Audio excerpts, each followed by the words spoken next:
Hey, little rollerblader, are you okay? Hey! Will you guys stop talking about rollerblading? Why? Are you afraid you are missing out on something? Yes? Rollerblade skating, that's what you were doing.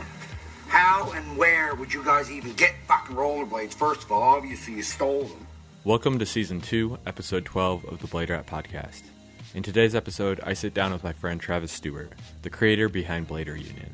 We're going to peel back the onion on Blader Union, learn more about Jetlag Deciples, give out some helpful safety tips in blading, debate SD versus HD blade flicks, and find out what Winterclash had in store this year, including the new blades and products of 2019.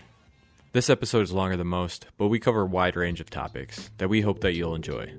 We strive to give you a premium listening experience. If you enjoy this podcast, please give us a 5-star review. Simply open the Blade Rat Podcast on iTunes, scroll to the bottom, and tap the 5-star in the ratings and reviews section. Special thanks to all our supporters out there: Dustin, Jose, Britta, Zach, Rob, and the guys at Contrabrand. You can support our podcast by visiting www.patreon.com/BladeRatPodcast or visit bladerat.com and click support or visit our shop. All pledges go towards new Blade Rat apparel and equipment upgrades.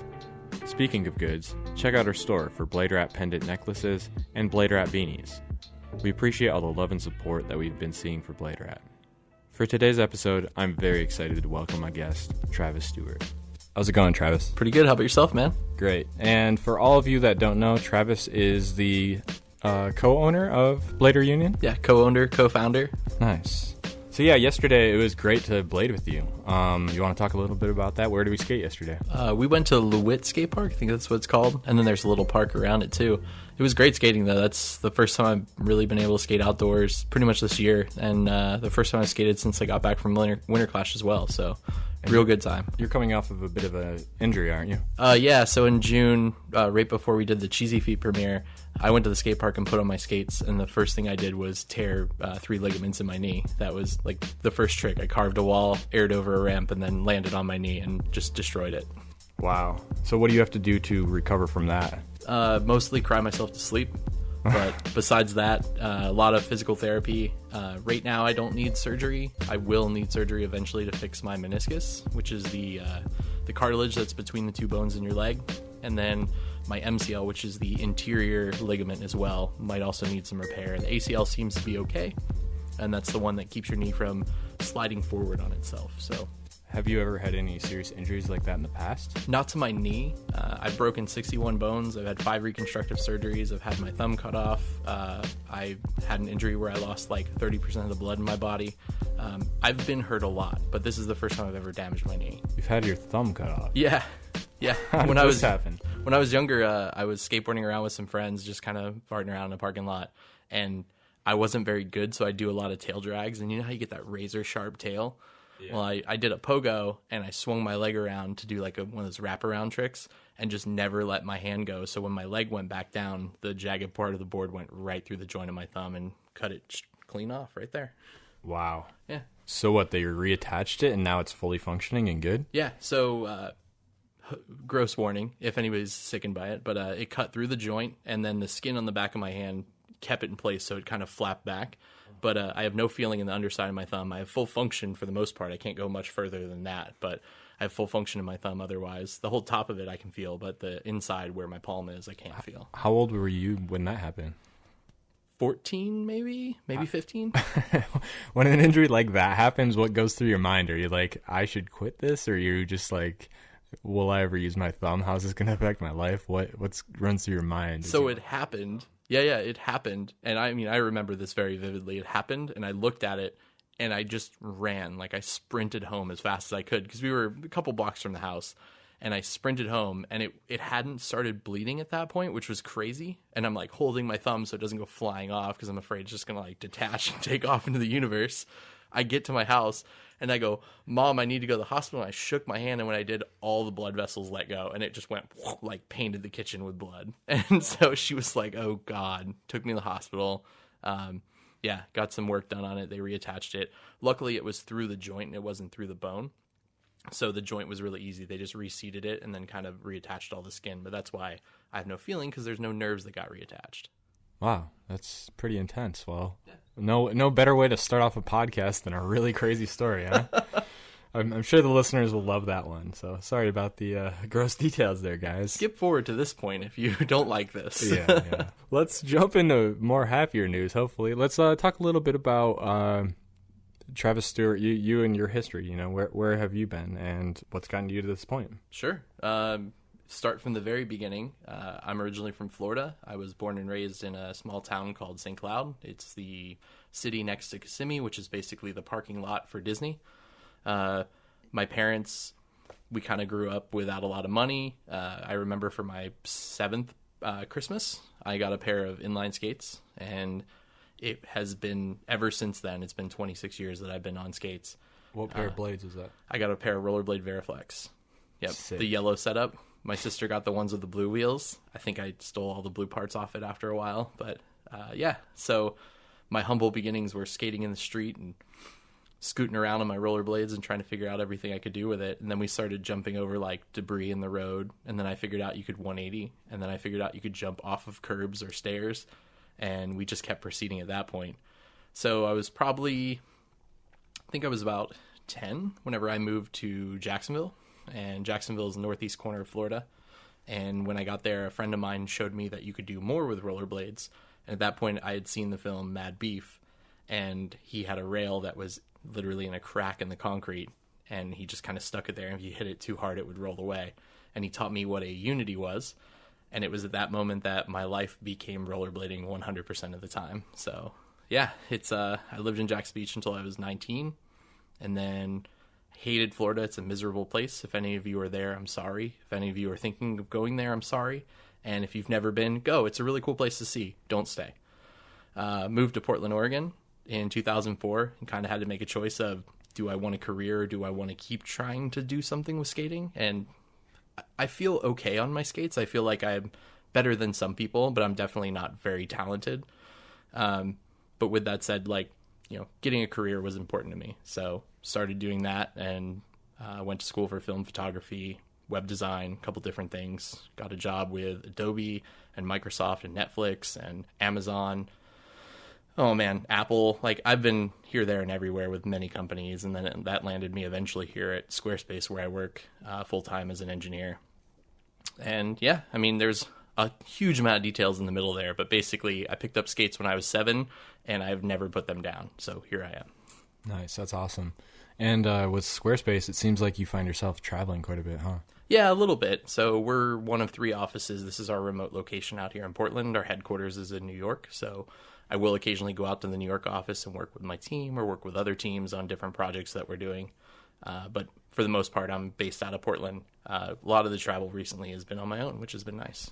Do you bring your blades when you go travel for work for Squarespace? 100%. And big wheels or aggressives? It depends on the trip. Sometimes it's big wheels. Fun fact about injuries, I went to New York last summer with my skates. I went to the McCarran Skate Plaza that's out there. And about 3rd trick of the day, I did a switch sole on a rail and shinned myself, and it turned into a subdermal hematoma, which is a giant lump of blood underneath your leg. And then I proceeded to have to work the rest of the week with a giant lump of blood under my leg and limping around the office. So my coworkers all thought I was insane. That's awesome. Life as a rollerblader, It's like Fight Club, right? Yeah. It's the weirdest part about life as a rollerblader is imagining someone who stubs their toe. To them, that is catastrophic. We'll fall off a roof and get up and do it again. And I don't know life without pain at this point. Life is just kind of, pain is my 0 threshold. And for people who are how do you go through life without being hurt ever? It's just kind of weird. Right. It's just a strange thing. That's super interesting too, that you have worked with so many different, big companies like that. And, I think that's important to highlight. There's a lot of pros of rollerblading that it's easy to point to their careers and say, oh, it's cool that they're at this place. But also there's a lot of us that are, maybe amateur rollerbladers, but are making a big impact on the culture as well. So, I mean, I'm sure that, you're working very closely with Squarespace, and I'm sure that a lot of what you do probably has a ripple effect throughout the community, I'm sure. I mean, even websites that I built, Blade Rat and Haunted are both built on Squarespace. And I'm sure that majority, probably 80 to 90% of rollerblading, websites are probably built on Squarespace. Yeah. And by no means is this a plug for Squarespace. I think they're a great platform, and what they do as a platform is a reason why it pulled me in and what I appreciate about it. But if you guys are looking for a website to build for simplicity's sake and you don't understand any of those technologies, there's a lot out there, and Squarespace is one of them. And if you want something that looks good like Haunted or Blade Rat or Blader Union, it's a really easy platform to take grasp on. And kind of the gist of what I'm getting to is, if you feel like there's something you want to share with the world, you know, in the same way that Brad's doing here with this podcast, like, do it. Build a website, you know, a website, build a space that you can call your own, and start a vlog, start a podcast, start something, you know, start your own change, become the change you want to see. Yeah, that's very sick. It sounds like you've done a lot with, you know, photography, video, web development. Where do you find your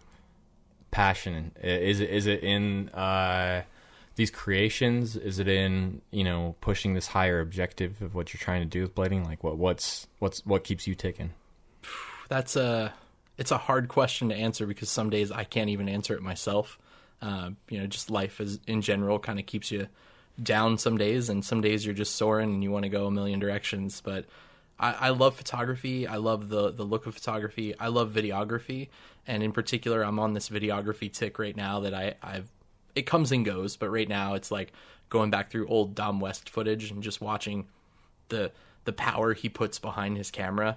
I think I've watched the video 5 doc about 20 times in the last 2 weeks, and I want to just write an entire story on the way it's filmed and the way it's shown and displayed.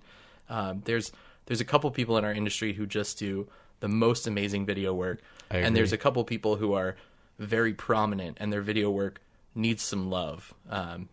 It's just, there's a weird like draw between, like, you can have the best skaters in the world on a project, but you can also have no one in front of the lens and tell a completely different story that's 1,000 times better. And I've seen a lot of that recently. So part of like Blader Union is trying to surface the right content for people to see. And unfortunately, you know, it comes from me and it comes from Dan, the other co-owner of Blader Union.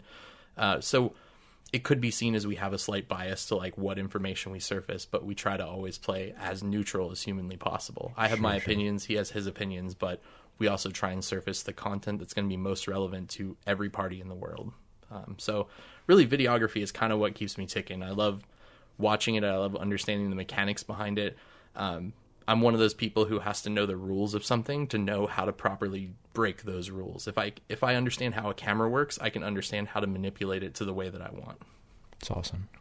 You know, on the note of filming, you recently did a project that you called Jetlag Deciples. Is that right? Yeah. So I believe it was at Winterclash last year, and Ryan Strauss Buck, as most people know him, and John Fromm approached me about coming along on this crazy trip, because we always run into each other and we've been friends for a couple of years now.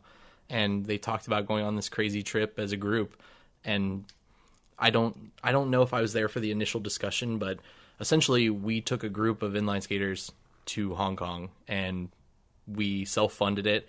We paid for the Airbnb, we paid for our own airfare. Right at the end, we did get some sponsors, which was really cool, and it helped us do a couple things that we weren't able to do if they had not sponsored. But yeah, we went over there and filmed an entire video part. It's roughly 20 minutes long, and we're there for 12 days, 10 days, something like that. So we had Pascal Tan, we had Jared Banning, Dennis Bathke. Sorry, Dennis, I know I butchered your name. John Fromm, Buck's brother Kyle, he did a lot of the photography work, Richard Williams, just tons and tons and tons of people. And it was really cool. It was cool to be around those people.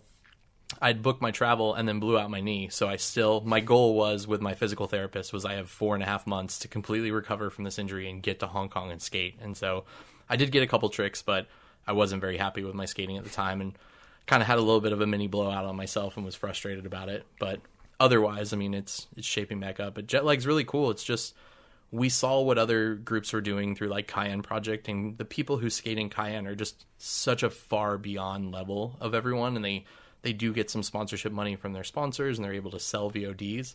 We wanted to prove that you can do that without needing to be attached to anything. If you want to go travel, go do it. You know, that's like the gist of Jetlag. So paid for our tickets. Round trip from LAX was $470 to Hong Kong. So if you want to go from Portland, it's $100 to LA, and then $450 to Hong Kong, and you can be in Hong Kong for as long as you want. And it was the farthest I've ever been from home, and only the second time I ever left the country, and I can't wait to do it again. It was incredible. And the sights and the sounds? Unbelievable. Like, just a whole different level of hustle bustle. The thing that's really crazy is I've been to New York, which New York and LA are kind of the big scale for here in the States, and Hong Kong is on a whole different level.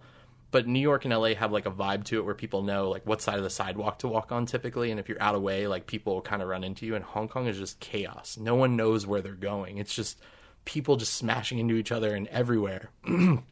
So it's just like, it's this weird chaos, but the train system keeps everything going. So it's just really weird that like that's the one central focal point. But man, lights, colors, food, smells, like it's just such a wild place. And it was once in a lifetime experience, like probably one of the best trips I've ever taken in my life.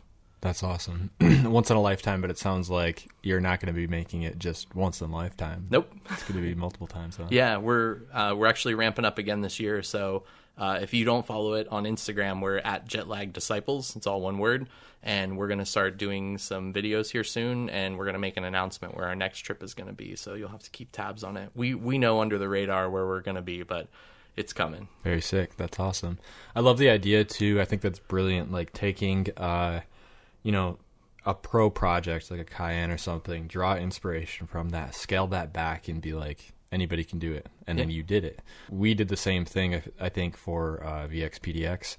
VXPDX, I mean, me and Ivan Gwynn were just drawing inspiration from Vala Philly and a bunch of the other basement flicks and, KCMO and stuff like that. And like in the vibes of the soundtracks and looking at, perhaps smaller, more intricate spots and trying to break down things. And sometimes things don't have to be about a flow of a whole featured part, and sometimes a montage, going back and forth between riders. So that's what we were trying to do with VXPDX, is basically like our version of Basement. Yeah. So I think that's really dope. I think that's what makes our culture just blossom. Is us drawing inspiration from other riders and spreading that in different ways. Yeah. Even today on Instagram, I saw a really sick clip of Alex Burston. Shout out Burston. He did a 270 back Nugan to Machio to 360 out. Super steezy, and I had to post below it. I was like, modern day Dom Segona.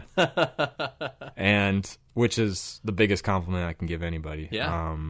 Everybody has different styles, but we see different pieces of styles within other people's blading. Yep. Leon talked a lot about that in the last Jump Street podcast. It's a really good listen too. Yeah, and just to kind of take a step back towards VXPDX too, the thing I appreciated on the work that you guys do is you started with a vision. You wrote down what you wanted to do. You had a direction for how things were going to work, and anybody who's listening to this to look for inspiration, and that's really what it is sit down and figure out what you want to do. What's the story that you want to tell, I look at VXPDX and I see it as like, oh, it's shot with SD. Oh, it's shot, the same way with the light over the rig. Like, it's not my cup of tea necessarily, but the value that comes behind it is amazing. Just the way that you guys sold a story and everything goes along with it, and it continues to be piece after piece. Each section is different. Each section tells a different story and moves a different way, and it is, completely ingrained into the music. But you've really taken that idea from just like, oh, we're going to film some clips and do some random stuff to like, we made a full production product. And not enough people, I think, these days can do that. So anybody who's listening who wants to do that, just stop and write down what you want and start with that idea. Listen to the music, let the music drive you where you want to be. Figure out your design and what your project wants to tell. Like, what's the story you want to show with this? And Cayenne is a great example of that, especially Del Fondio. Like, that was one of the best stories that's ever been told in blading. And it's gorgeous. You have the right people behind the lens, but you can offset blading in different ways. And this is kind of interesting tangent. Recently I edited the John Fromm edit that dropped for 2018, and there's 3 pieces that go into everything. It's the music, the filming, and the tricks. And you can usually have 2 pieces and offset the other one to make it look better. So the footage was not phenomenal, but it was filmed just in ways that didn't really complement the skating as well. And so you can offset it by cutting the music certain ways or cutting the track certain ways and making it look a certain thing. If the skating's subpar, tell a better story. If the story's going to be subpar, make people more involved with the music. And that's the thing, is you can take those 3 pieces and manipulate it and still sell the same project. But when you have all 3 pieces working together, you get a masterpiece like Delfondio, or in the same hand, you guys did VX-PDX, and it was awesome. Yeah, thanks. Appreciate that. I'd like to talk about that for a second too. Like, not necessarily. I don't want to talk about VX-PDX, but specifically, I wanted to chat a little bit about. We had this conversation earlier how it's like it's important to chat about these ideas and to challenge or at least dissect these different things. And even within the vein of film, like you said, you have your own way of passionately expressing what you want to do with film, and I have my route too. And it's hilarious because we're sitting here across from each other, and you love the feel of HD, and I love the feel of SD. Yeah. So let's talk a little bit about that. Certainly. Yeah. So what do you love about HD productions? It's, the cinematographers out there, and why do you like HD, or why do you like that platform for expressing cinematography? It's not that I necessarily love HD more than any other format. HD takes a larger skill set usually to do, because there's more color that's available, there's more pixels that are available, there's more screen real estate that's available. So you have to challenge yourself in different ways. Also, when you're filming with HD, most of them don't have any level of motion support. So if you're dealing with like jittery camera or jittery sensors, you're going to see that just tenfold when you put it up on a giant screen. SD has a way to compensate against that, and SD being standard definition for anybody who doesn't know. But the standard definition usually has anti-shake measures, or it has, a lot of people turn those features off. But because it's on a smaller scale and there's less detail, you can compensate in different ways about it. Usually the blur kind of compensates with the way the SD feels. If you get blur in HD, it's really hard to compensate for that. You have to have a really good rig. And I was talking earlier about 5-Dock. If you go back and watch Dom West's video 5-Dock, which is a skate park in Australia, the way he films it, it's on a gimbal. You can tell the motion is completely fluid and effortless. Everything is beautiful and crispy. If you tried to do that on hand, you wouldn't get it. And you guys filmed a majority of VX-PDX completely on hand. There were no gimbals, no tricks, no anything else. So SD can do that, and it can make things look better. But you also have to deal with like heavy grain. You have to deal with a dulled color palette, depending on the camera you shoot with. So there's some things that have come with SD, and it does have the skater look that everybody goes for. But with HD, you can make it look beautiful, but HD is also really, really easy to make it look terrible. SD, I think, is harder to screw up overall versus HD. If you put the two of them side by side and you give somebody who doesn't know camera work a camera, they'll probably be better off on an SD camera than an HD camera. Yeah, I would agree with that. Yeah, I think you hit it on the head at the very end. Yeah, you can screw up HD immensely. I've seen it before so many times in skate videos where it's like, it was filmed great, but then you see a little bit of the camera shake itself, or maybe somebody like messes up the focus, and it's just all those imperfections. It's like, you just have to think about the project so much differently. If you're trying to make something look cinematic, you truly have to pay attention to all the details. And with standard def, I was thinking about the difference between standard definition and HD films today. And I was thinking, with HD, you're really trying to make things look very, cinematic, and trying to put a level of flair to things. So in a way, the icing on the cake to good cinematography is oftentimes like fancy, nice, slick titles or good motion graphics. That's not the same for standard def. No. Oftentimes you want to dull it down even, because if you try to do some fancy motion graphics, it's going to just kind of like... It's jarring how out of place it is. Yeah, exactly. And so I think it's a different medium. It's just a different paint, if you will. And for me personally, for standard definition and the tricks that we're doing, we're not doing big bangers and stuff. So a lot smaller tricks, smaller objects, manipulating, and just trying to break it down in a much smaller sense.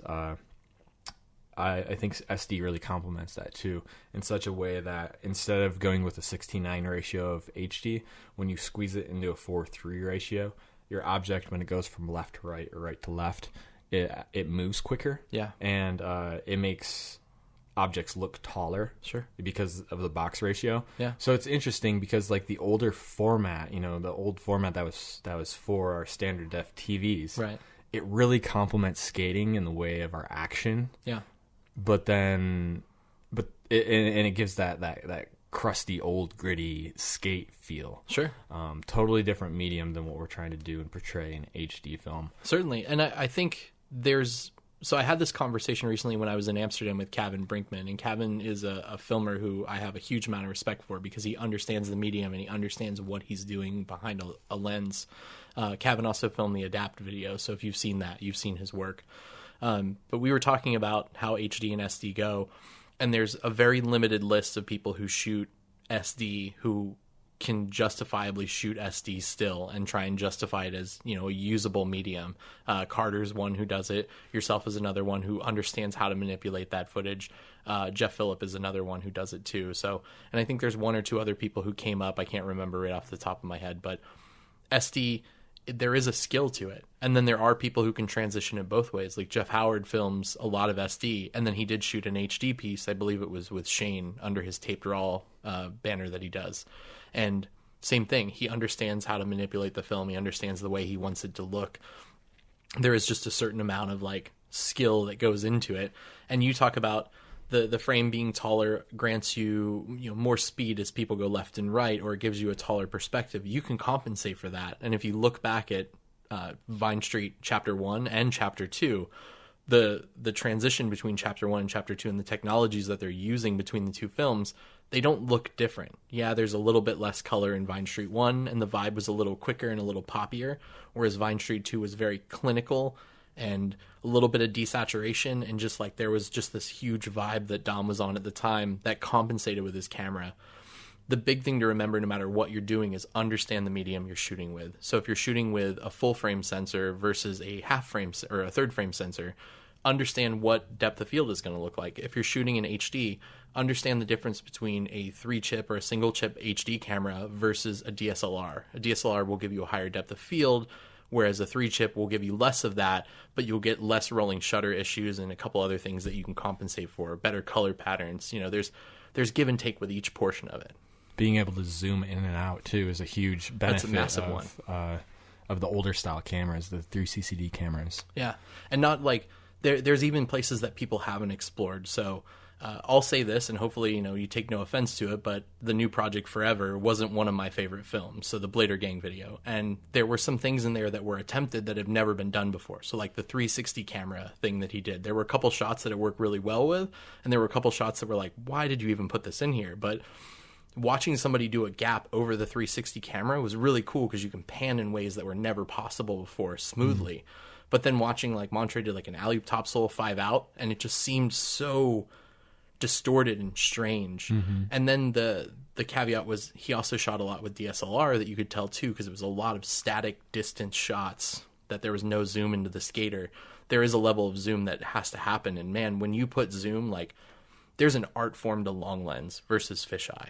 And not enough people know how to shoot proper long lens before they see fisheye. And I think if more people took the time to take off the bubble and just focus on how they want filming to be and really make something their own. You don't have to zoom in, zoom out, zoom in like everybody does on every clip. You don't have to pan away at 100 miles an hour the second somebody lands or jumps on a rail.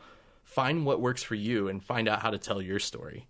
And I think more people just need to experiment more and be less afraid, of trying something they haven't done before, but also know that even myself and even you, every time we go out, we learn something new about our rigs, or we try something new that's never been done before, and we want to keep pushing that envelope for ourselves.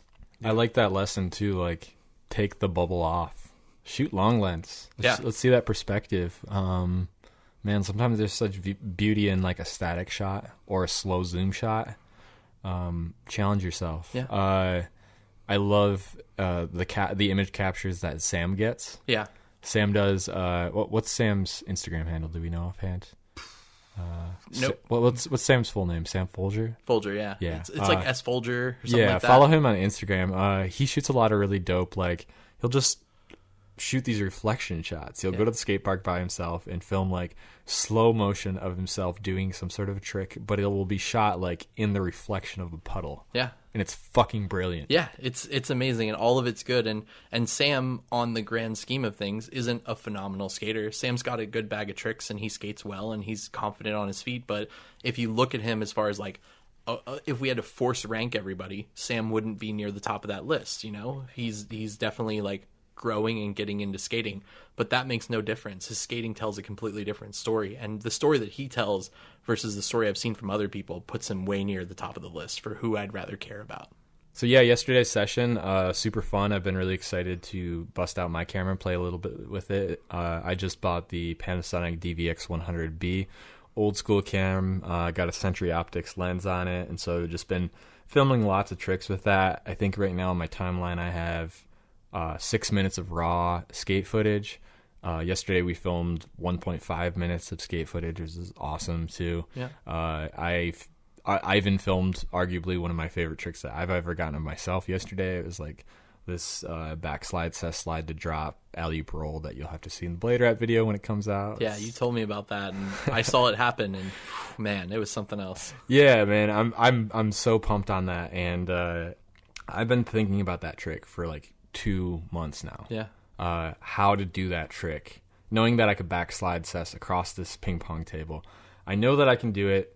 And I wanted to one-up it and figure out a way to do it cooler. And so I'm thinking about the perspective of how to make it cool. And then, it occurred to me that, if I just drop down and hold that 1 foot, it'd be really fire. Yeah. Oh, is that in my capabilities? Well, maybe it is, if I can just drop down and hold that foot.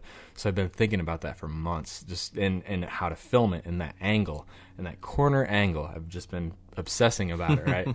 And then yesterday we go skating. Ivan jumps in the group text and is like, yeah, I'm going to come out too. He shows up and he ends up borrowing my rig and figuring out, dialing in my camera a little bit, getting used to a new cam. And then finally we set up for the shot and he does it, starts filming the backslide, and it looks exactly how I envisioned. It's almost like a surreal moment that you're like foreshadowing in your own future. Yeah. The way that you can visualize things. Yeah. And so just envisioning exactly how I want to do this trick. And dude, it came to life. Yeah. And my favorite moments of skating is when you conceptualize something, you envision the way that you do it, and then you do it to a 90% degree of how you wanted to do it. And like, man, that just feels so good. And I feel like as a filmer, as a blader, I've learned to grow so much just in the off season of conceptualizing things, that it's like, man, just take some time sometimes and really think about how you want to do the trick. Think about what angle you want to shoot it from, and imagine how you'll do that trick. Yeah. Because I guarantee it will go that much quicker when you actually try to attempt that trick, if it's in your capability. Yeah. The visualization of a project or a trick. You have one thing that a lot of people don't as well, and that's a person who can see skating in a similar light that you do. So you luckily have Ivan, and he knows how to handle a camera and how to handle a rig. And I think that's a huge attributing factor to why VXPDX was a big success, was you both have a similar vision. You both see skating in the same light. And one thing I do want to call out about your skating in particular is there's a huge value to me of somebody who's very true and honest to themselves whenever they skate, and it kind of reaps off of them. There's people who skate who they try and force an image, and that's not necessarily who they are. And your skating has always been you. You care about the way that you do. You care about your movements, and your tricks sometimes are a little different than what people are used to, or they're unorthodox in the way that you approach them, but you've never changed that. You always skate the way that you skate and the way that you believe you should skate. And that trick that you did yesterday was just a really good sign of like, this is who you are. And the way you rolled away with it, I'm sure you pictured it in your head because you're that type of person. You've mapped it, you've thought about it, you've done it. And luckily you had the right person behind the lens to bring that vision to life too. Yeah. Thank you. I appreciate that. I appreciate the encouraging words of blading. It's always good to hear. Yeah, and on that note, with VXPDX, just a really fun project to always, get the homies all. I love getting everybody in alignment to having one vision and then, working collectively towards that. Because everybody has, at the end of the day, it's not one person or the other that made it. It's like 20, 30 people. So it's a celebration of the scene and of Portland in general. And which brings me to the next project right now. We were talking about maybe doing a Blade Rat video or not. And I think it's going to start happening. I mean, I already got 6 minutes on the timeline. We got some great skating in there. Me and Shane McClay have been skating quite a bit. I got some good clips of Eric Thompson recently. He's just coming off of an injury, but he's already killing it. Nice. Greg Tuthill's going to be coming off an injury. He's also going to be killing it. I just skated with you yesterday. Got some clips of Ivan Gwynn. Got some Grindmaster John Johnson in there. I mean, Matt Rice, got some clips of him. But it's just like this season, we already have 6 months left of the season. I think it's going to go well. I'm super pumped about it. Similar vibe of VXPDX. I want to have a good soundtrack, fun blading, and just show off the Portland blade scene, and then bring everybody together and have like sort of a premiere or party, and just have a celebration of the scene. Yeah. And so I'm juiced to go and bring everybody together for that event. I hope everybody contributes and wants to skate for that. Yeah. And last year, it was really funny. We were filming for VXPDX, and you never know what you're getting into for a session. I remember we were just about to skate the spot, and in the front of the school is kind of this fat down rail that is the main portion of the skate spot. And so we were warming up to do that. And in the back is a 3-stair. It's like this 3-stair gritty steps, but they have like angle iron on each step. Yeah, like the old Philly style, like you can skate the stairs themselves as individual ledges. Yeah, the triple tier. Yeah. And like you can do some really creative stuff on it. A lot of fun. But there's one thing that's unique to this spot is that it has this door stopper, this sort of like almost like a T that sticks out. Yeah. Almost like an anchor that you tie a boat to. So everybody's like, beware of the doorstop, And so there's like 5 of us skating this silly little object, warming up for it. And I'll let Travis tell a little bit of the rest of the story. Yeah, so we were skating the stair set, and I remember this day very fondly because this is one of probably the scariest moments of my life. We were skating the stair set, and I was just trying to do some basic things. I did like a sole and alley-oop top acid, and I was trying a few things. And I wasn't fully used to my skates yet. I think I was still skating the prototype shift skate at that point. And I went to just back royale the top step, and I wasn't fully confident on flat rocker either. And I just kind of sat down like you would sit on your back royale foot and slide out. Well, I slid out, and then I felt my shin hit something, and I was like, oh, this sucks. So I kind of moved out of the way. I went over to go grab a drink of water, and I looked down, and my pant leg was like kind of wet looking. And I wear black jeans when I skate, so it just seemed out of place. And I pull up my jeans. Wetter and warmer than sweat. I didn't even notice that far yet. Like, I just knew my shin hurt, and I had to put my hand on there and didn't notice anything. And I lifted up my jeans, and there was like a river of blood pouring out of my leg. Like, more blood than I've ever seen at that pace. Like, it was cascading out of the front of this injury in my leg, and I couldn't tell what was going on or anything. And I remember I looked at you guys and was like, I need to go to the hospital right now. Yeah, like, and everyone frozen. This is the important part to highlight, too. Everyone froze in their tracks. I skate up to you to be like, is this a regular injury or what do we have going on? I'm like, are you okay? And you take your leg and you peel your like sock down, and all of a sudden I see your leg just fauceting blood out. Yeah. And I was like, holy shit, this is a lot more serious than, like, this isn't just I ripped my shin open. This is like, there's blood pouring out of my body. No, it was not good. It was a full like puncture into my leg, and we couldn't tell the extent of what the puncture was. We couldn't tell if it was a tear. Like, there was so much blood that I couldn't do anything. I got my liner off. I immediately took off my belt and tried to tourniquet the top of my leg, so I wrapped it around, tightened it, pulled my knee back, didn't stop the bleeding. I took off my second shirt that I was wearing, wrapped it around my shin. As soon as I tightened it down, blood, like, it filled with blood and kept like pouring out. You gave me your belt. I put your belt number 2. Yeah, so belt number 2 across the front of the injury to try and stop it. Put the belt on, tightened it, and as soon as I did, immediately started pouring out more blood. And I was like, this is bad. And at this point, it had been maybe 90 seconds since I hit my shin on there, and we got to the point where we were like, we just need to go. So everybody started grabbing their stuff. I went to stand up, and this is now at most 2 minutes since I hit my shin, and almost blacked out immediately. I went to like complete tunnel vision. I could see like 3 inches across each eye. It was one of the scariest moments of my life, because I thought, like, I'm gonna bleed out right here. Like, yeah. It was that much blood that fast. And you're a big dude, so luckily, I mean, you have enough blood to hold your mass for a little while. But also, that also poses other challenges. We're in the back of the school, and we're like, hey, crew, grab all your shit, go to the car, get it pulled up as close as possible. Yeah. One person stay here and give me a hand with Travis. So me and Ivan had to, like, put you over our shoulders like Master Splinter and wheel you to the car. Yeah. And so it's like, also, like, if Travis were to pass out, you're a heavy guy, so it would be very challenging to get you there. So, like, just understand too that when you're skating, that you got to have like a crew of people. Like, sometimes it's good. It's good to have at least 3 people. Sure. If one person goes down, at least 2 people can take care of that person, get that person in the car, and get them to the emergency room. Yeah. And so we got you wheeled over there, and the whole time we were checking it, like, talking to you, going, are you okay? Are you going to pass out? Are you okay? But you seem to be okay. Yeah. You're starting to turn quite white. Yeah. And we got the car pulled up. Poor Steve Duraza that day was like, "Oh, guys, I'll volunteer to drive that day." Yeah. And he drives, and we had to pull up the car and put bloody you in the back of the seat. And I remember I just kept apologizing profusely for ruining the session too. I was like, "I'm so sorry I did this. Like, it's the first spot of the day, and we've been skating for like half an hour." Yeah. And even in Steve's car, I was like, "You don't have to drive me. Like, I'm sorry." And luckily, he had some monster mats in the back of his car that were plastic, so if I were to continue bleeding out at the rate I was, it'd be better. But luckily by that point I'd lost enough blood and my heart rate had slowed down enough where it wasn't coming out as quickly, and the tourniquets were starting to do what they were supposed to. So we went to a hospital. It was fairly close. It was like a mile away, but I think from the point I punctured my shin until I walked in the front door of the hospital, it had been like under 15 minutes.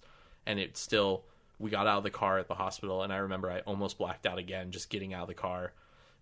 I hopped my ass into the door, and everybody was there with me, and the lady at the counter was like, "Can I help you?" And I was like, "I'm bleeding a lot." And then she like looked down, and I remember she just went, "Oh shit," and like walked around the counter. And so they got me a wheelchair, put me into it, and they were going to take me into like the check-in area where they have a doctor kind of evaluate you. And they're wheeling me around the corner, and he looks down at my leg and he goes, "Nope," and just points straight at the ER, and they skipped everything, sent me back to the ER. There was like 10 doctors in the room. You guys had come back with me. Everybody's like super careful to touch my leg, and I'm like, "Here," and I'm like ripping off the tourniquets. I'm like, "Just take a look. It doesn't hurt. It's just stupid." Yeah, and it ended up being the doorstop punctured directly into my shin, just left of the bone, and it apparently hit a vein or hit something. And because my heart rate was going and I was skating, just so much blood came out of my body. And you luckily got those couple photos at the spot of like just pools of blood on the ground. And it's crazy. And like, that's just what's on the ground. There was also a complete t-shirt filled with it, my sock filled with it, my jeans filled with it.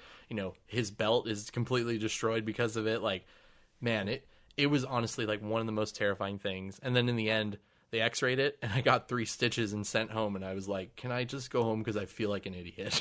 Yeah, I mean, even as like as a photographer, as a journalist, as a media person, I was even debating in my head whether it was a smart idea to take that shot or not.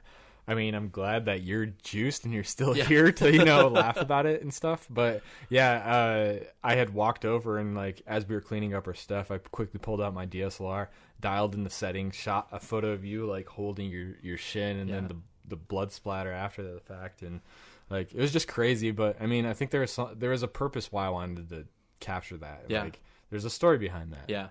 And I think stories are really, really powerful and important. Yeah. So I'm grateful that you shot it the way that you did. I'm glad I have evidence of it. And you said blood spatter, and the thing that's kind of funny is like, I've still to this day have never, like, you could cut off someone's arm and I don't know it would bleed that fast. Like, it was an insane amount of blood.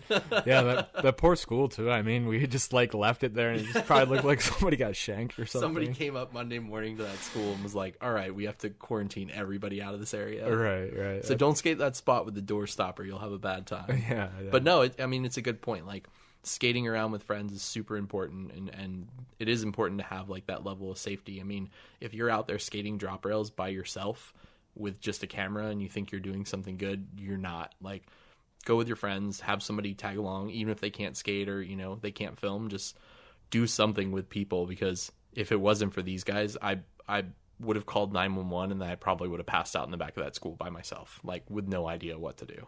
Yeah. Good point. I mean, safety wise, I mean, what else can you do other than have people that are somewhat knowledgeable with those sorts of things? I mean, we moved quick. Yeah. That was the best thing that we did, was to move quick. I've heard it on other podcasts that they talked about competitions. It's good to have somebody there that like knows different, what was it called, like ER sort of things. Yeah. But it's just, I don't know, it's really important to have people there, some medical staff that actually know what they're doing in the event of an emergency, if you're at least hosting an event or something. If you're skating with the homies, just make sure that you're skating with some good homies that will take care of you. Yeah. And it's scary. I mean, that was a nothing spot. Like, we weren't doing it. That was a warm-up spot. Right. And I was doing a trick that I feel more safe than any other trick doing all the time. and it was a nothing fall. I sat down and then stood up, and I was fine. And then I almost like blacked out from loss of blood, So even though it's the safest thing in the world, like I know there's the guy who does all the TBI stuff in the Bay Area, Kennan, and he was doing a soul grind on a ledge and stuck and hit his head and like couldn't skate for almost a year, and now has like all these crazy brain problems because of just like a simple fall, So it doesn't matter how consistent you feel on a trick or how easy it is or how nothing it is. Like, safety is a big part of it now, and I refuse to skate without a helmet. I refuse to skate kind of by myself at the level I was for a long time. And I'm not afraid of those tricks. Like, I'll go back to that spot right now and do that trick again. It's not a big deal. And if I hit my shin, so be it. But safety is a huge portion of it. Yeah, is there anything else that you want to talk about on the helmet thing? I know that you released a video podcast about that, so maybe that describes your whole opinion on it. But yeah, I mean, the big thing with helmets is there's always been this just relevance that people give to it of like, nobody wants to wear the pastel colors that we used to in the 90s because, everyone associates it with rollerblade, Veriflex, and dance, We don't want to be that. No one wants to wear a helmet because we're an extreme athlete and we don't need it. But, man, grow up. Like, that's the big part of it is I'm going out. I have a job. I own my own home. I have a girlfriend and a dog, and I have family members, and I have, I'm here doing this podcast. I have Blader Union. Like, I have so much in my life that matters to me, and putting on a helmet because I don't want to look like something is just a joke. And the big thing I was making in that video is like, you're an adult man on rollerblades. Fuck off. Like, just put on a fucking helmet. You have nothing to prove. You're not cool. It doesn't matter if you're the sickest person on earth. Like, you're not cool. And it's just this weird counterculture that we have. Skateboarding pushes it. And just recently I was at a park and someone was talking about skating this big, like 14-foot bowl out in Lincoln City. And he's like, oh, I'll always pad up when I skate there. I refuse to skate it without knee pads and elbow pads. And he's like, oh, you put on a helmet? And the guy's like, I wouldn't wear a helmet. That's fucking gay. And he was like, but you'll pad up and put on elbow pads and knee pads, but you won't wear a helmet? Like, I'd put on a helmet before I'd put on anything else. It just was such a weird, like, yeah. I don't know. There's this counterculture around not wearing a helmet. And the thing is like, if you don't know what you're doing, and even if you do know what you're doing, put on a helmet, man. Like, if you don't, it's your own thing. And I'm not mad at anybody who doesn't do it. And I don't think anyone who doesn't do it is wrong. But if you're on the fence and it doesn't matter to you, just do it. There's nothing harmful by wearing a helmet. That's it. I can't skate without one now. As soon as I drop in, it's not there. I feel the breeze in my hair, and I'm like, oh shit, and I got to like throw on my helmet because I get scared. That's hilarious. Will you be? The big question is, will you be wearing the Lego helmet? The Lego helmet? Lego hair helmet. Whoa! Have you seen that? No. Oh. I think I saw something on Is it that sloppy Rems one where Law? Yeah, Law was like the I don't know the if bald head. I don't know if Law did it or not, but I just saw this ridiculous thing on like a Blader sort of post that like it was the Lego hair hat, like it's a helmet, but it looks like Lego hair. Okay, like as a Lego person. Yeah, I thought that was hilarious, but it's also ridiculous. It's just like just poking at the whole helmet. I think I know what it was. It was like a motorcycle helmet too. Mm-hmm. It wasn't even just a skate helmet. No, I'm pretty particular with my skate helmets. I won't be rocking the hairless one that they were doing, but yeah. Adam has a really dope helmet. Yeah. It's sort of like I think it was like a red, white, and blue, like Evel Knievel style. Yeah, and it was like a full head thing, but it looked dope. Yeah. And then I think Sasha Sims too. I think he's got a gold helmet too. That's pretty dope, and I think it's a full helmet too. Yeah. To each their own. I mean, I because like you said, once you adapt into it, you it's hard for you not to skate without one. For me, I wear one so rarely and so selfishly, stupidly that I don't wear one. But it's like now when I put one on, it throws off my balance and it makes my head feel weighted and all this strange stuff.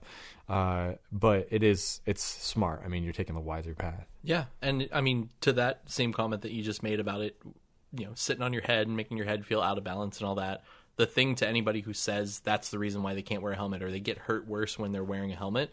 Wear a helmet for like 2 months straight. Every single time you put on rollerblades, put on a helmet.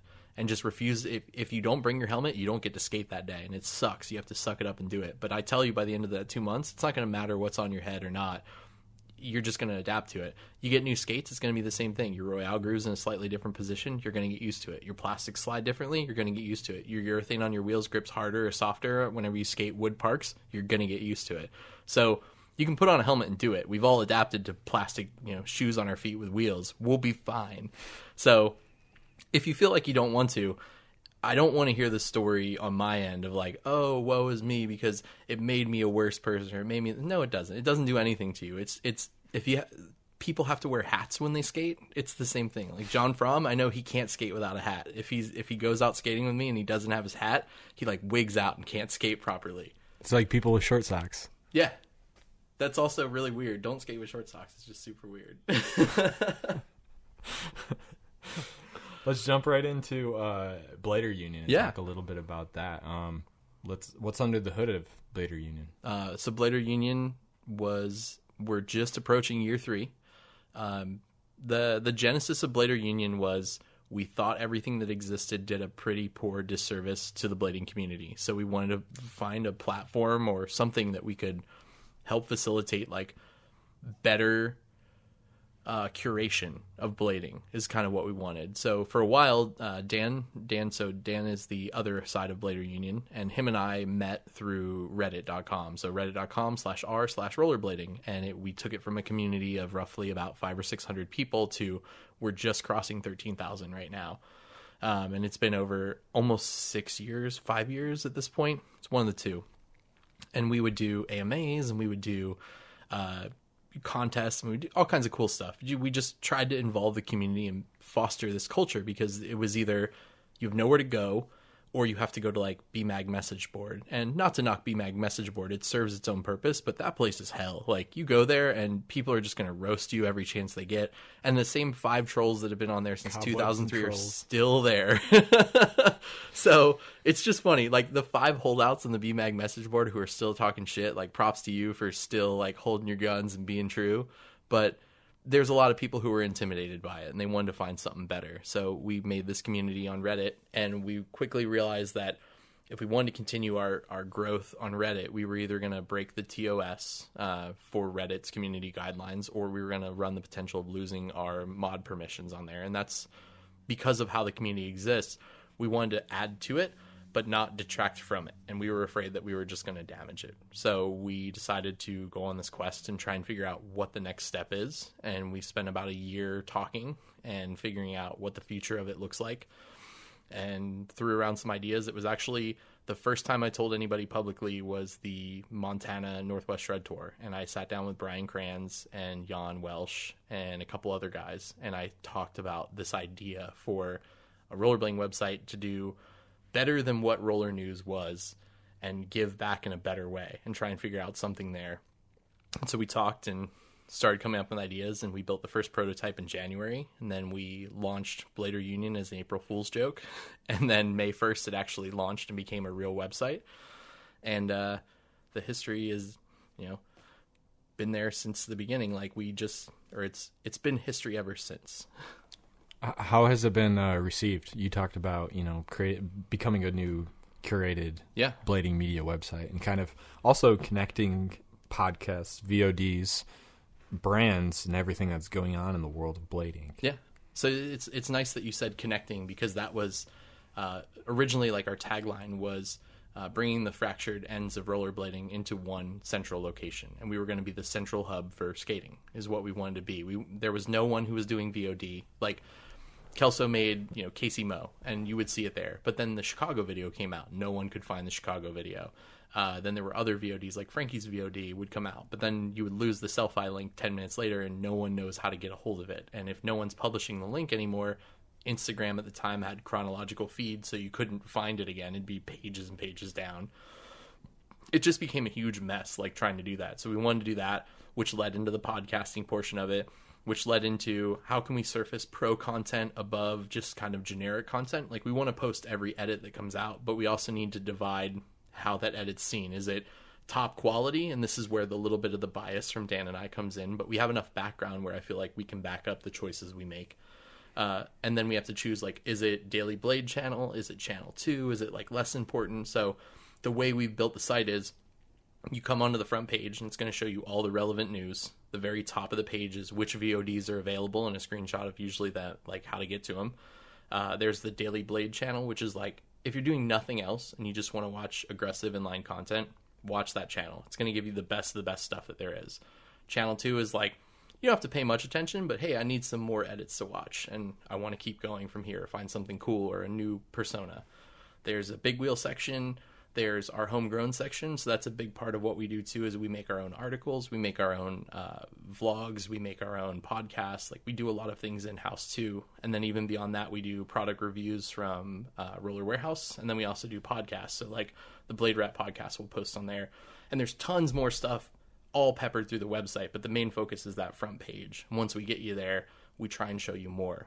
The cool part about it is it doesn't cost anybody anything. There's no ads hidden anywhere. We're pretty upfront about where all your money comes to, if we get any money, and we allow people to crowdfund it if they want to. They can pay in, and then we've been able to take that money that we pay in and pay people for skate sections. So we paid Stefan Brandau, we paid Eugen Ennen, we paid for the Winterclash, we used to pay for True Spin podcast. We've sponsored other people. We sponsored the Mad Beef podcast by buying him a new mic because he didn't have a microphone and he was just shooting it to his iPhone. And we're like, we could do better for you. So we sent him a mic down to Australia. Like, we're just trying to promote the blading community and make it really cool and a lot better. And there's so much good talent and so many good people, but it's just hard to find. It's so fractured that we wanted to make central home for it. So we built Blader Union. Yeah, that's dope. Yeah, I think that's really important to like talk a little about how you're giving back to the community. Some people might be perceive that you're, trying to take, like, I don't know, in a way, a market share or viewership from other websites. Sure. But I think it's important to highlight what you're trying to do, the extensions beyond just the digital platform itself. Yeah. I think that's the beauty of the world of the internet right now. Yeah. Is things like Blader Union that has an extension to pay skaters. Yeah. Or, for instance, what is it? Crowdfunding campaigns that help get people back on their feet. Yeah. Those are also hugely important. Yeah. But is there any other higher level goals or things that you hope to achieve with Blader Union, in the future? Like, what are the big goals? And is it, what comes first? Is it the community? Is it Blader Union? Is it events? Like, what are you trying to do with Blader Union? Sure. So a lot of what we're trying to do with Blader Union actually already exists. Like, having the platform, having a place where people come to and you're going to get the news every single day is important to us. You touched on the subject of there might be other platforms out there that think we might be trying to take market share from them, and all we're trying to do is be a compliment to them. Because if you come online and you have to go to Wheel Scene, BMag, One Mag, you have to go to blading.nl, you have to go to bladers.rs, you have to go to, all these Instagram accounts. Like, there's so much stuff out there that it's hard for you to follow. And yeah, you can fine tune into what you like. If you love mushroom blading and you love watching Sean at Shoptask YYC and you love watching, Mike Torres, you can dial into just those pieces. But we want to show everybody who's coming into our sport what you can find and what really is out there, and what good content and what talent is out there. The second part of it is we also want to build a place where content creators can come to us and we can share their creations. So you come to us with VXPDX and you're like, hey, I have a new free run of it. Can you post it? Like, absolutely. We'll do that in a heartbeat. Like, anyone who asks us to do something, we'll go out of our way to make sure we accommodate it for them. And then on top of it, we also allow crowdfunding. So the crowdfunding portion of it was something that there may have been one or two people who tried it before us, but I feel like we kind of pioneered a portion of it. So we create a Patreon campaign, and you can come in and it sponsors the website, and all your money goes into a pool. The trick is, you're one person and you're like, hey, I got $3 I can spend every month on blading, but I don't really know what to do with it. Well, you can give us your $3, and that guy over there can give us his $3, and that guy can give us $1, and that guy can give us 20, and we pool all this money, and then we're able to pool it into resources that we can give back to the community. So a big back end of Blader Union is, as an engineer for Squarespace, I actually have a website that I'm comped for my entire life. It's like one of the perks of my job. So Blader Union is paid for minus the domain and our email hosting forever. Like, we never have to pay for it. So there's no money that we have to spend to an outside industry. All the money that comes into our website immediately goes back out into our website. And Dan and I made a promise a long time ago to one another that we're never going to make a dime off this website personally. All we want to do is stop these black holes of money just flowing out of the industry and give it back to people who really matter. Like, if you want to do a project, let us know. We, oddly enough, the very first person in the world when we online Blader Union who liked it was Eugen Ennen. So it's like, I don't understand how he found it, but he's also like just the best person on earth. So shout out Wigginen. But he found it, and we reached out to him and said, hey man, we don't know what the future is going to look like, but we would love to do a project with you if you're interested. And that dude just loves skating, and he was like, I'm down. So we allowed our Patreon subscribers to give him a list of tricks, and he was going to go try all of them. The best part about it was we gave him that list of tricks, and within 24 hours of giving him that trick list, he had completed it. And the tricks were insane. They were like, one of them was like 8 trick switch up on his little flat bar. I gave him like full cab alley-oop negative acid rewind, and he was like, yeah, no problem. I did that first try. I know, what a person to choose to pilot the program on that. Like, I think the thing that was most enjoyable about that, you know, it's fun to see tricks, and we know that Eugen can do any trick that he wants, but it's cool to see his reactions to the tricks too. That was like one of my favorite parts, is like him being like, this is ridiculous, but I'm going to try it. That was a lot of fun. Yeah. That was cool. I think we need to see more stuff like that. I think, man, there's really, those are the gems that we need to be highlighting, you know. Think about when they had the skate trick series with Chris Haffey. Yeah. When he used to play different games of Blade against people. People love that shit because there's also personality with the pros, where it wasn't just like, here's all the tricks that they did. It shows the process behind that. Yep. And then now you see with Champagne, as they're dripping out all their different, you know, Instagram clips, you'll see the process behind getting that clip. Yeah. And oftentimes the process is even more interesting than the clip itself. Yeah. So it's like, man, show those beautiful moments. Yeah. That's the beauty of our culture, I think. We touched on it earlier, man. Tell your story. Like, tell the story that you want to be conveyed. If your story is you just want straight up gangster music and some dude in baggy ass sweatpants to throw 900s, like, do it. Tell that story. But if you want to do Champagne and there's a larger, you know, narrative behind the scenes, you can do that too. And same thing, VX did a good job at that. Find your medium that works, find the way to do it, you know, and share it. And with Blader Union, we try and take that a step further and really try and share everyone's mediums and give you a place where you can belong, and you can have a place where everything can be shown and shared, and really just a central home for skating. You know, we never want to impede on BMAG. Like, that's not the goal here. We want to be a complement to BMAG. We want to be a complement to Wheel Scene. We want to take some of the weight off of them of having to deal with like the daily news feed, so they can focus on what they do best. Wheel Scene makes amazing articles and amazing video. BMAG is like consistent news. You know, they do these awesome top 5s. They hit up every rider, and they've got the respect of everybody around the world to know that BMAG is going to deliver that. And we want to make sure that when that content's created, we're driving traffic to them and not taking away from the work that they're doing. It's very cool, and that's very important, I think. Thanks. Is there anything else that you want to talk a little bit about or highlight on Blader Union, or does that pretty much cover it? Yeah, we're shutting down tomorrow forever, but no, I'm kidding. No, like if you guys have never had a chance to check it out, it's just bladerunion.com.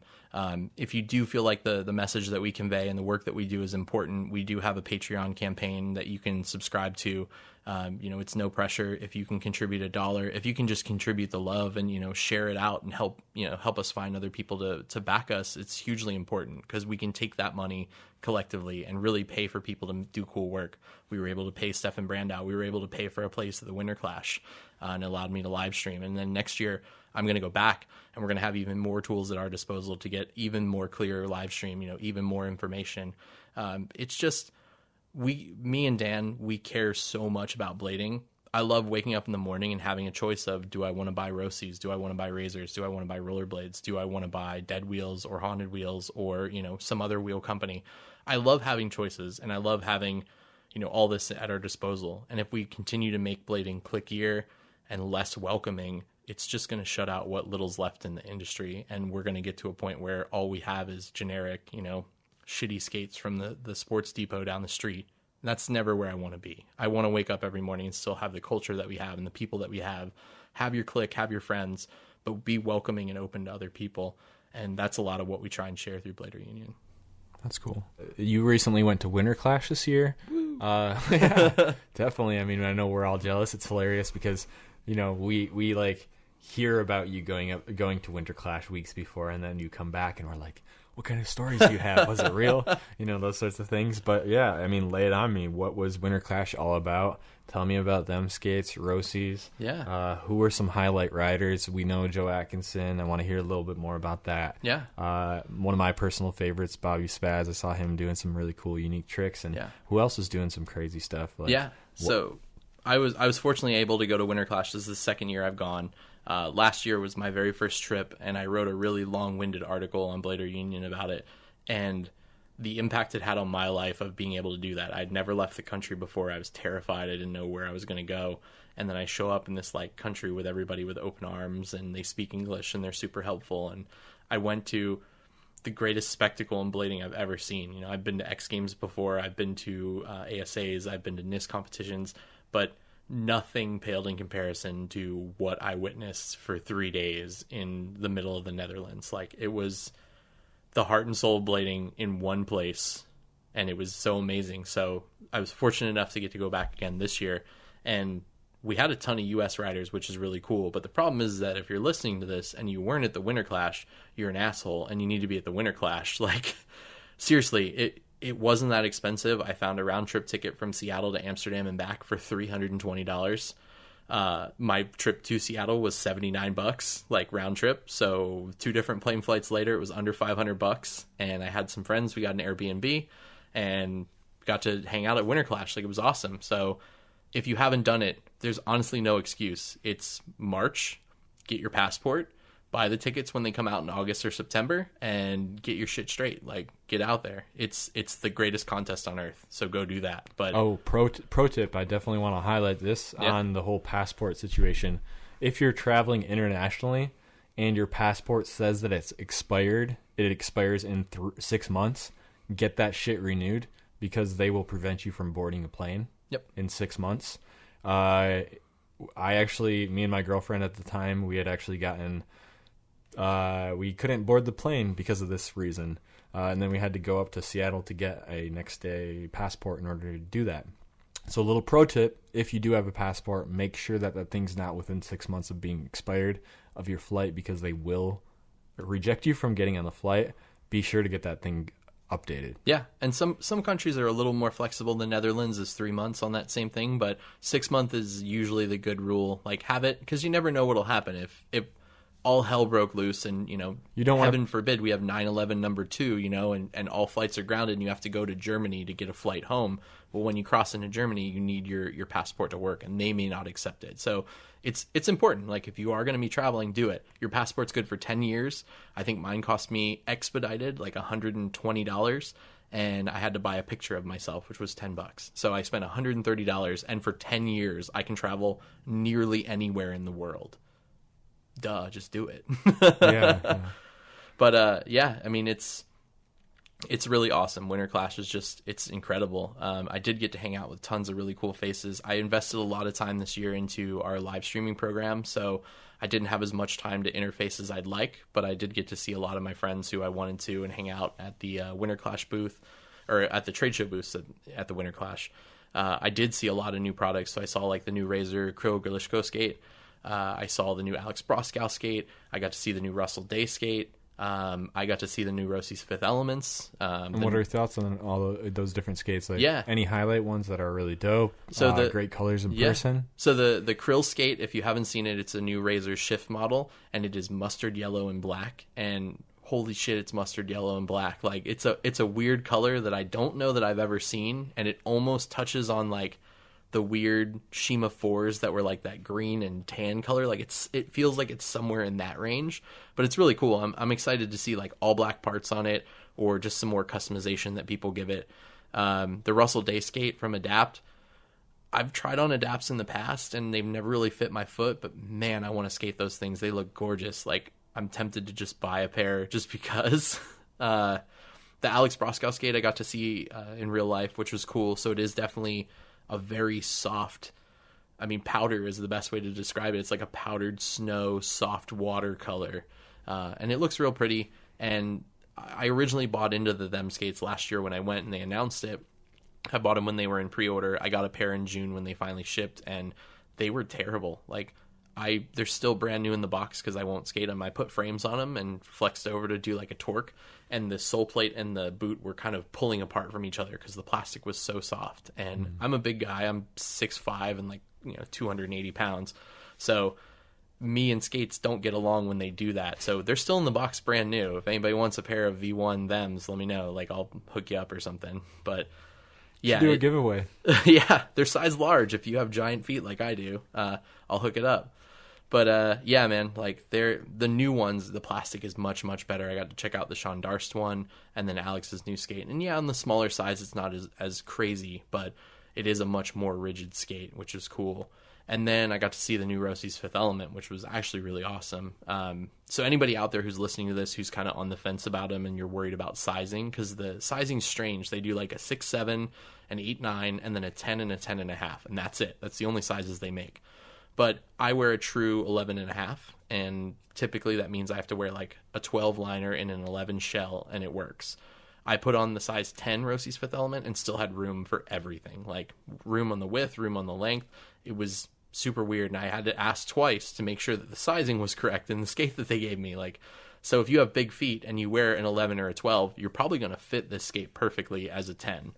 And I'm excited because I really love that two-piece sole plate that came with it. And the other thing that Rossi's did that's really cool is they have this thing called dual injection plastic. So the black piece on top is actually a whole different pour of plastic than the red piece. So it gives you two different levels of flexibility. The red is more rigid, and the black, where your laces go, is much more flexible. So it's super cool to see like this weird hybrid plastic like thing that they've done, and they haven't really highlighted that, but like it's so awesome. It's kind of like the first version of a plastic skin. Yeah, almost. Yeah, it's really weird, but I was excited. We went to Olympia Plain after the Winterclash, and I got to throw on a pair and skate for a few minutes, and it was really, really cool. They felt good. I was super excited about them. So I'm not a fan of the maroon because I like all black most of the time, except for my current skates are black and teal because why not? But I think I'm probably going to cop a pair just because I want to skate them. Like they seem really cool. I really like that sole plate. And now that, the Volos are gone and I could never fit the M12 skate, it was, the logical change. I would always skate the light shell in the old Volos. So that was the only way I could make it work. But those were really cool. Man, and just like so many cool products that are being innovated and created. And, going back to like the thing I was saying, I love waking up in the morning and looking at that trade show and being like, here's all the choices I can make today. USD had a ton of cool stuff. There was a company that makes skins for USD 7s called G-Boots, and they're just a skin that goes on top of the 7. Has nothing to do with USD. It's just a company that makes them. And man, they're good looking. Like, you want your skates to look like Timberlands? Like, you can do that with these cool skins. So is that a blading brand? Yeah, it's called G-Boots. Wow. They're based out of South America, and a couple of really nice guys, and they hand make these custom leather skins that go on USD 7s, and they look amazing. There's like an all black pair that Ricardo Lino skates. There's one that literally looked like Timberlands. There was another one that was like, it looked like the old TRS Alpha that had the red parts on it, like the Alpha A3. So yeah, it's cool, man. It's cool to see so much availability and so many people down there ready to like send their money into blading and keep it going. Did you get a chance to talk with like Rossi's reps or get a feel for them? I know that, us over in the States, it's been weird ever since the them and Rossi's thing. I know everybody like in the US has been just viewing the like just every turn for both of these companies. And it's just been interesting, like we can only make our assumptions based on what they deploy out to their marketing on like Instagram.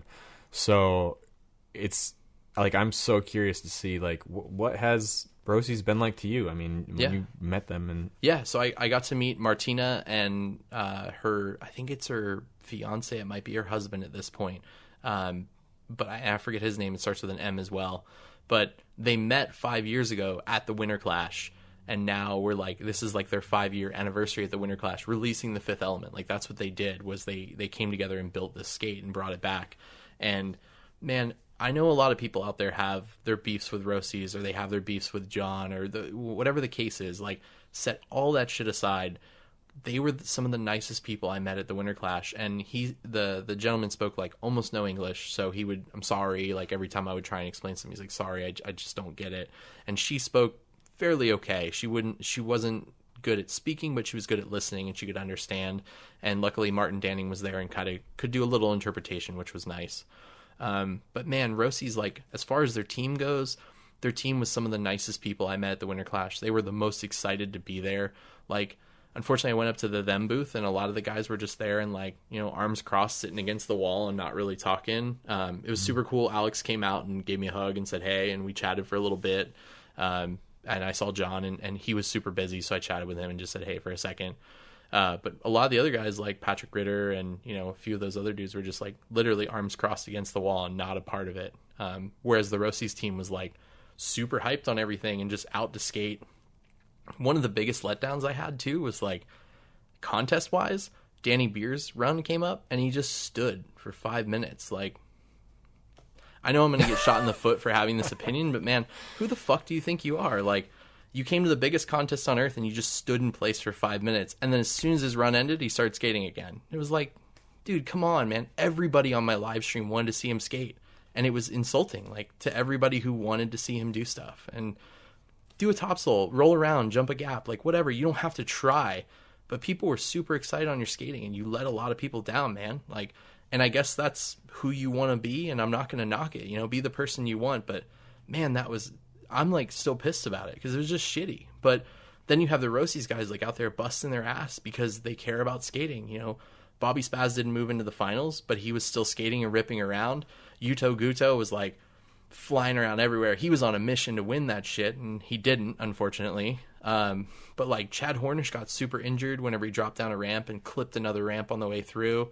Grant Hazelton was ripping around. Like, everybody was having such a good time from the Rosie's team, and I was so excited to see that and the camaraderie from it, only to be, like, let down when I got off my plane in the U.S. and, like, Joe had left the team and everybody was, like, left in disarray. And it was just, like, I thought they were in a great spot. And I still think they are, you know, regardless if Joe's there or not. But it's just a weird parallel. Like, them has this personality that goes along with it where, you know, they're that arms crossed mentality. They're those guys, you know, and it kind of comes off that way. Whereas most of the Rosie's dudes are, like, open arms, hanging out with you. They don't care what skates you skate. They're just happy to be on rollerblades and, you know, sell the image that your company wants to be. That's totally fine.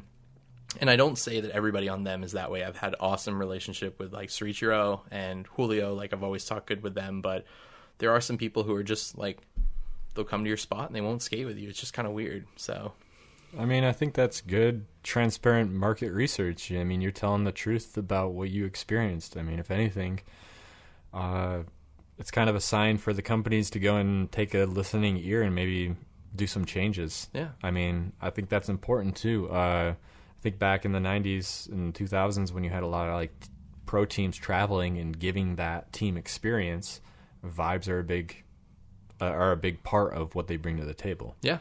And even with that said, you know, they did go to Barcelona and they met with, I forget what the skate shop's called out there. It starts with an I, Invo or something like. I'm totally blowing it, and I'm sorry to anybody who's listening from there. But they went out there and skated with all the kids at a skate park, and, like, they had a good time. Looks like everybody was ripping around, having fun. But, you know, when you're there, like, people are excited about your products. People are excited about your company. I was also super let down by K2. Like, K2, two of, like, my really good friends ride for K2, and the rep was on his computer and would look down, and I walked over to the table and picked up one of the skates, and he looked at me and then looked back at his computer. Didn't say hi, didn't say anything, didn't acknowledge the fact that I'd picked up his product. Just, that was it. And it was like, man, K2, you make some of the best products in the market too, and you just blew it off like it didn't even matter. It's just, it's so weird. But then you go to the Razors booth and they're all hyped and they're talking about their products. You go to USD and they're stoked on it. You go to the Rosie's booth and, like, the whole Rosie's team was there. It was like Martin Danning, Chad Hornish, Nils was there, Bobby Spazov came in, you know, like, everybody was there and they were hyped and they were all talking about the skate. And most of them were like, I can't even ride the Fifth Element because it's too big for my foot. But I'll tell you, it's sick, like, the bit I have tried of it, you know, and all this other kind of stuff. So it's just, like, it's a weird dichotomy. And it's that thing in blading that I was talking about earlier of, like, don't just divide yourself up into this weird little subculture and ignore everybody else. Like, people care about you, and it may be the weird kid who listens to Slayer still, you know, and is, like, in all black with his chain wallet and in middle school, Or it might be, the kid who wears the tight pants and cares about the way his image looks, or does like the arms down at the side skating thing. Like, it doesn't matter who it is. Like, people are pumped on your skating, and be receptive to that. I think that also kind of gets close to touching another subject that we were talking about earlier. Yeah. And that being that, our dollars in this industry do make a difference. And we have, sort of what you decide to buy and support in this industry truly has a direct effect to those brands, to those sponsors, to perhaps the decisions that they make. So maybe talk a little bit about that of, we're at this very interesting time where you can buy premium products, support the skater-owned companies, and even perhaps teams that you like more than others. Sure. But I mean, what does the dollar mean in terms of blading in 2019? So I can tell you this, my personal stance on it, and this is me. I've skated Razor skates since 2002. I got my first pair of Shima 3s. I was lucky enough throughout the years to get a couple pairs hooked up from Razors here and there. I'm lucky enough to be connected a lot with the team, so I still skate Razors to this day. I love the product. I love how it works. I love how it is. But even besides all that, the minute those them skates went on sale, I bought a pair. Like, I've bought countless products with no intention to do anything with it except for support. I have a brand new pair of black 50/50 frames in the box with juice blocks sitting in my closet that I will never skate, because I wanted to support Law. I wanted to support these people who believe in blading and who want to shape the future of blading. Your dollar means a ton, and that dollar can be shaped in a million different ways. If you're throwing it out the window on like a shitty YouTube stream or something else like that, but you're not... this is a really weird place, because like there's VODs that come out too, and make a choice. Like, do you want to buy a quality program that someone's invested into, or do you want to buy somebody made a random thing? And the thing that sucks is there's a knock on the other side of this, as far as like, should an AM charge for a video? And the knock on that comes back to Dustin, and this isn't a knock towards him. I love what Dustin's done, and I love the fact that he made a VOD for the Wizard skate and busted his ass to skate that. That was one of the best VODs, by the way. Shout out Johnny and Dustin. But there's a question that comes along with it, is, should it have ever been charged for? And does that devalue, in turn, the work that professionals do? Like, you have Vine Street on one hand, and luckily, like, they decided to charge $1.87 for the VOD, which was, a knock on a 187 to a cop or whatever. But at the same time, like, it costs $1. And I get that him and Johnny went out and busted their asses and worked really hard on this video. Johnny used some phenomenal equipment that he did. And Dustin really did some hard skating, and it helped them. I don't even know if they made, $50 or something like that. They may have made a couple hundred. They may have made $20. Who knows? But at what point are we devaluing the level of work that Dom West is putting in? At what point does that count off of, like, the new Cayenne video? Like, you've spent $5 on this random VOD and Cayenne's $20, or Frankie drops a new section and it costs $12, and 7 minutes of the 10 minutes is him walking around hyping up a rap video, and then you watch 3 minutes of the same skating you've seen for years. And Frankie's an awesome skater, but he dropped a VOD at one point that I was like, I've seen you do all these tricks before. And some of them were, new in line. He did 360 topsoul one way and then 450 royale the other way. But the first 2 minutes was literally like profile shots. And then it was 3 minutes of skating. And then it was 5 minutes of like B-roll and shit. And it was like, and it was charged $10 or $12 for that. And then you have Cayenne for 15. And it's like, well, I don't want to spend 15 on it. Like, there's a weird, you're creating this weird devaluation of what you do. The other part of it is, I actually talked with Broskow before he dropped Nowhere for $5, and it was 15 minutes of the most balls out ridiculous skating. That dude shit on Portland. Like, he destroyed every spot that has existed for decades, and he shut down this city, and it was awesome to see, and it was a really, really cool piece, and he charged $5 for it. And the point he was making with that is, I can charge $5 for my skating because it's what it's worth. Those people charging $20 for a 3-minute profile are a joke. Like, that's kind of the point that he made with it, and that's what he told me. And so your dollar is like super important in what it does, because it does create a picture on the back end, and the rest of the industry can see it. If you believe in a product, pay for it. And all of us, dude, we all bust our ass. Like, you and I are doing this. I paid for my own gas to get here. You're in the place where you work here at Flowerpot. Like, we're doing all this stuff because we care about it. There's a level of grunt work that people need to do, and you can't expect $1 to be handed out every time you drop a piece or do a thing. Sometimes you just got to do some shit for free, you know, and that's where I'm at, dude. I run bladerunion.com with Dan every single day of the week. We work 7 days a week. I travel constantly. I film. I use my data plan on my phone. I do all kinds of shit. I pay for my messages. I pay for my hotel. I pay for everything out of pocket so you can tune into a live stream at Winterclash and be happy about it. And I'm willing to do that because I believe in blading. I believe in the grunt work that I'm putting in to better the rest of the community. So your dollar's super important. And when you're donating it to a place like us, or you're paying for Rossies, or you're paying for them skates, you're paying for the rest of the part of that too. And just think about that logically. Like, if you're paying into those companies, look at the overarching image that they're selling too. Like, there's more to it than just you drop $5 on somebody who wants a GoFundMe, or you, on the other hand, you know, you spend, you know, $150 on a pair of skates because you believe in the product and the person behind the product. That dollar stretches a long ways, whoever you want it to contribute to. For you and I, like you said, we both have salary jobs. So luckily we have some extra time and perhaps some of our own personal dollars that spreads into the love of blading that allows us to have this platform.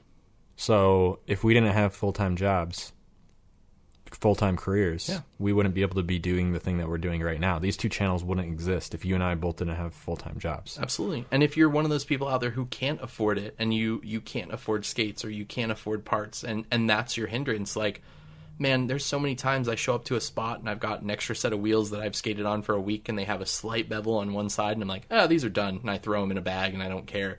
Dude, I'll give you my wheels. I'll give you my skates. I've given away more skates than I can count. I've bought people new setups if they've needed them, you know, like, and there's channels like Blader Union that we can try and help out, you know, like, what can we do for your community? I drove to Oakland, California with 2 boxes full of gear to go to a donate and skate, that all that stuff is being shipped to Colombia, and it's being given out to tons of skaters in South America who have no outlet to get any parts. And I drove 10 hours down, stayed at a hotel, and drove 10 hours home just to be a part of that, because I believe in, like, trying to spread the love and being a part of it. So even if you're a person who does have a couple extra bucks, look at your friends and look at your community, and how can you help that? How can you make your next VX PDX? You know, how can you make your next donate and skate event? How can you help the right pros who are doing the right things? Like, this is going to get into hot water, and I know we want to touch on it, but, like, looking at the two competing, I guess they're not competing, but the two GoFundMes that are currently out. We have Jaron Grob and we have Joe Atkinson.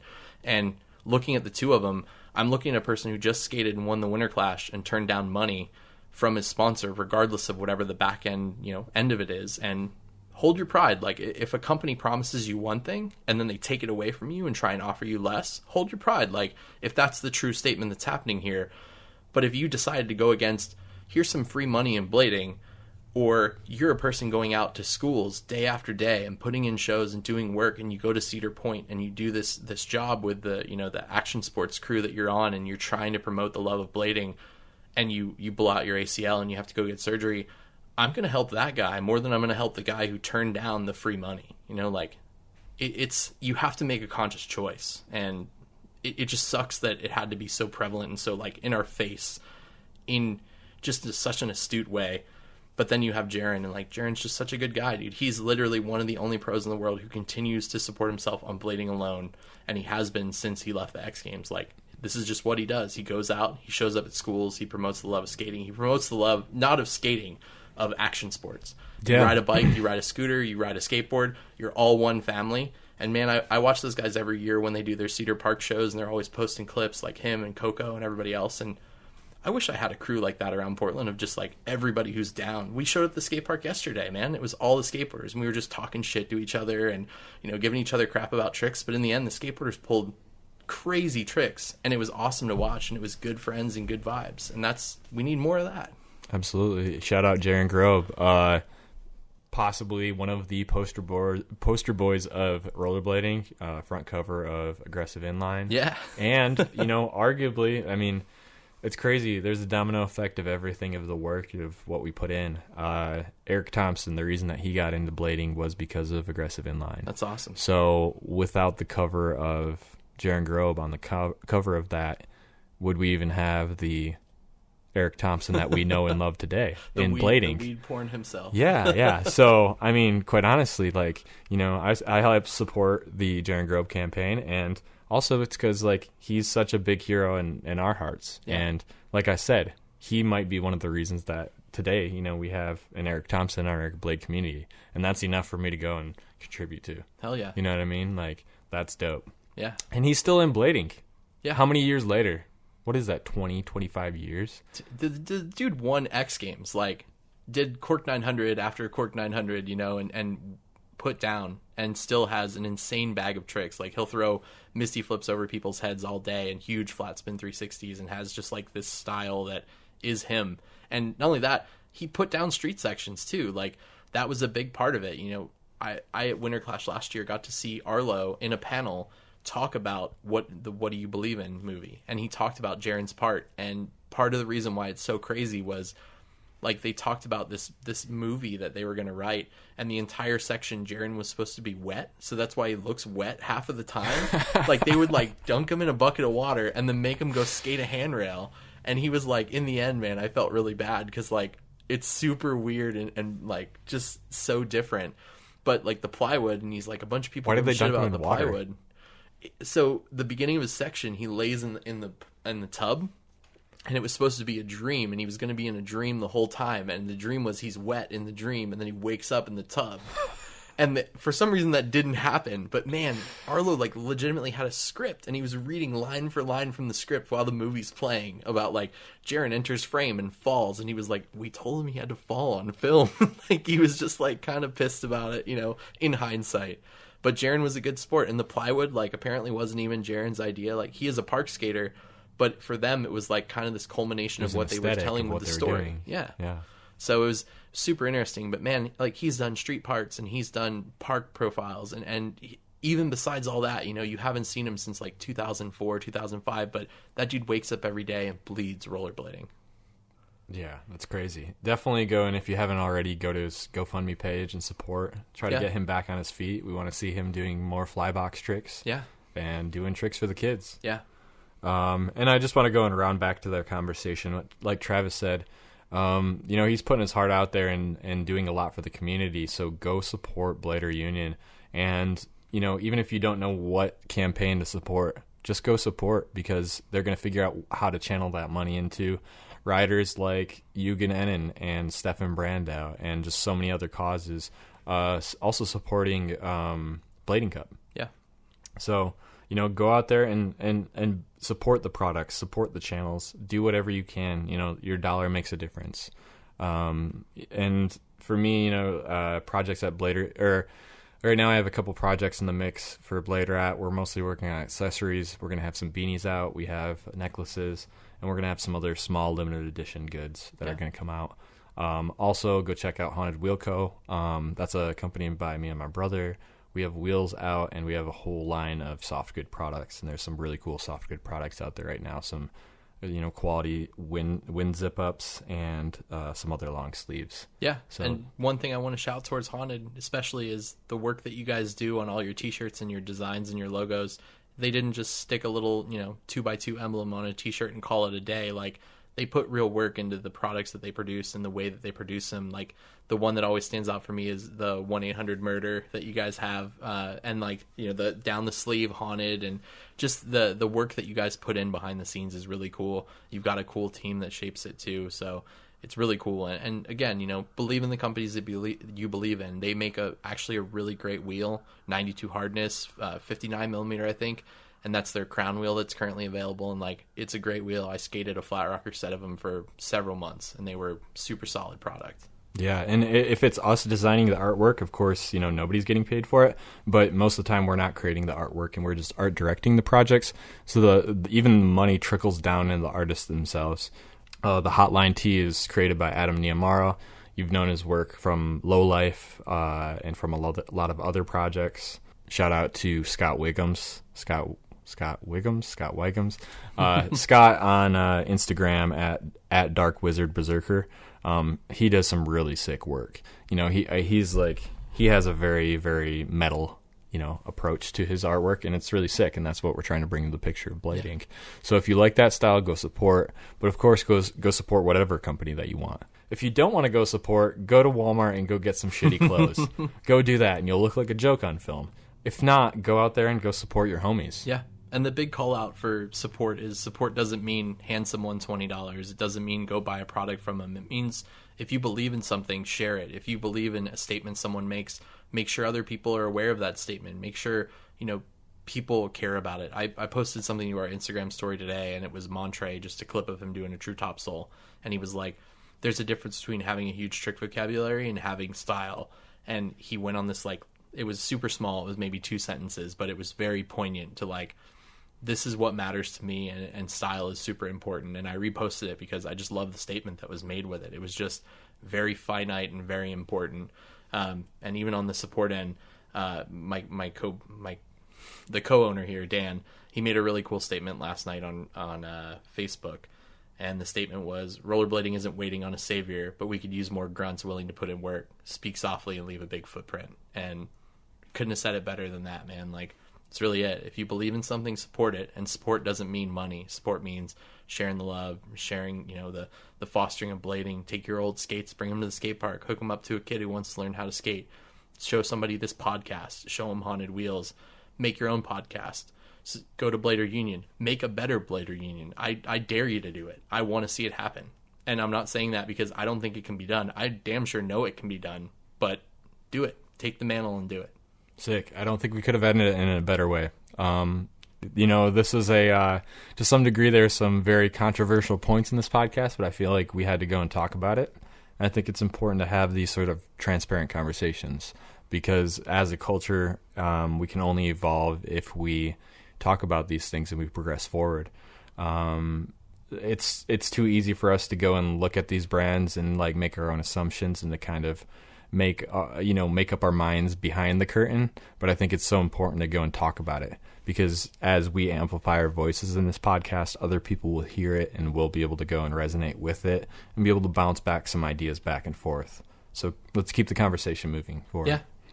Never be afraid of having a conversation. Like if you come in a way that only your words are correct, you're already setting yourself up for failure. But if you come and you're ready to be humbled and you have an opinion, you're more than welcome to that opinion. But opinions aren't fact. Like you're allowed to believe that Bobby's skating is terrible or Bobby's skating is great. You're allowed to believe that you're supporting Joe or you think that Joe has made a terrible mistake. And you're allowed to believe that a couple guys sitting behind the them booth with their arm crossed is less welcoming than going and meeting the entire Rossi's team face to face. But I'm not right. I'm never right, you know, and luckily I have Dan to help keep things in check and help believe. And besides that, you know, we are human. Like to err is human. So we all learn and we all grow from it, and learning is super important. So I just want to say on my end, thank you very much for letting me be here and be a part of this. I'm super happy that you're continuing this work and continuing to foster blading in whatever way. And big shout out to your company as well, Flowerpot. This is super cool. I love the backdrop that we're under here. It's like this awesome little panel that's hand cut and got some cool LEDs like that pop out color. It's a cool workspace, you know. It's really cool, and it's awesome that they give Brad the ability to do this in this space and express himself. So thank you to those guys, and again, thank you, Brad, for literally everything you do in blading, man. And I can't wait to see what you continue from here. Yeah, thank you, Travis. And check out Blader Union. Also check out Flowerpot Media and check out Rip City Creative.